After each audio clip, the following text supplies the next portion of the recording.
Caught up with Neil Cragg for a bit of one-on-one quick chat. The winner, well, TQ and winner of the meeting today. Well done, Neil. Just a quick few words about how your day went.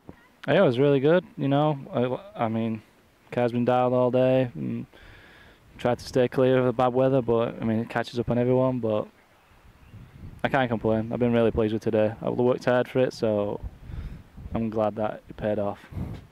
Okay, and yesterday Darren won the first two legs and chose to not race the third, and you chose to race the third after winning the meeting after the first two legs. Any reasoning behind that, or just wanted to do some more laps? Well, I was trying to help my teammate. He was looking good for a podium, so I was trying to help him out by taking points off other people, but didn't quite work out, but he's still pretty pleased. There you go. So in 10th, we have teammates that help out, unlike Formula One. Yeah, I think there's a lot of antics that went on in Formula One this weekend.